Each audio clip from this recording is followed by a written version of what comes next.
বাবা হয়ে সন্তানকে কিছু দিতে পারাটা যে কতটা শান্তি সেটা বলে বোঝানো যাবে না। আর সেই দেওয়াটা যদি হয় প্রথমবারের মতো তাহলে তো আরও খুশির খবর, তাই না?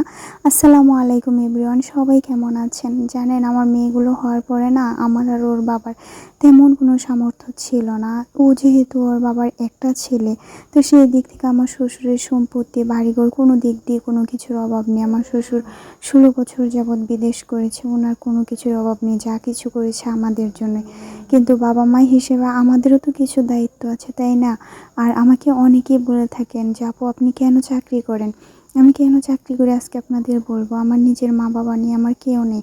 আমারও তো মনে চায় যে আমি আমার মেয়েদের কিছু দেই, তাদেরকে ভালোবেসে কিছু উপহার দিই। ওদের নানা নানু নেই, ওরা যেন সেই জিনিসটা হাতে পেয়ে খুব খুশি হয়। আমার মা বাবা থাকলে যা করতো আমি যেন তাদের তাই করে দিতে পারি, সেই জন্য আমি চাকরি করতে চাই। বিয়ের পর আমার শ্বশুর বাড়ি থেকে ওনাদের সাধ্যমতো মাশাআল্লাহ আমাকে অনেক গহনা দিয়েছে। এতে আমি আলহামদুলিল্লাহ, যেহেতু আমার কেউ নেই কিছু নেই আর আমার অনেক আপন মানুষ আমাকে ঠকিয়েছে, আমার নিজেরও গয়না ছিল, সেগুলো আমি নিজে কিছুই পরতে পারিনি।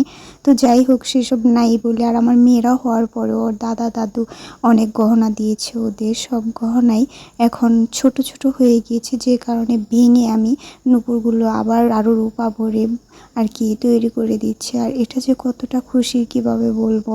এই প্রথম মেয়েদের জন্য নিজের হাতে নিজের টাকা দিয়ে কিছু দিচ্ছি। ওর বাবা যেমন খুশি আমিও তেমন খুশি। আল্লাহ তাআলা রাব্বুল আলামিন আমাদের সেই সৌভাগ্য দিয়েছেন যে আমরা মেয়েদেরকে কিছু দিতে পারছি। আর এই নুপুরগুলো আমার শাশুড়ি আমার বিয়ের পরপরই দিয়েছিল। তো এই নুপুরগুলো আমি প্রায়ই পরি, কিন্তু নুপুরের যে আংটা বা কাড়া বলে সেটা ভেঙে গিয়েছিল, তো সেই জন্য আবারও আমি বানাতে দিয়েছিলাম। তো নিয়ে আসার পর ভাবলাম যে আমি পরে নিই। আর সকাল হওয়ার সাথে সাথেই নিহানিশার দাদু বলতেছিল যে নিয়ে আসো তো দেখি কীরকম হয়েছে। তো এই বাউটিগুলো নিহানিশার দাদু আগে যে সময় ওদের জিনিস বানিয়ে দিয়েছিল সেগুলোর সাথে তো বাউটিগুলো আর ভাঙিনি, শুধু মালাগুলো ভেঙে আরও কিছু রূপা ভরে মালা বানিয়ে দিয়েছি। স্বর্ণের চেন যেহেতু আছে সবসময় তো আর পরতে পারবে না, তো মালা যেন সবসময় গলায় রাখতে পারে সেই জন্য আবারও মালা বানিয়ে দিলাম। আর নুপুরগুলো আমার খুব পছন্দ হয়েছে, নুপুরগুলো একদম আমার মেয়েদের পায়ে ঠিকঠাক মতো হয়েছে।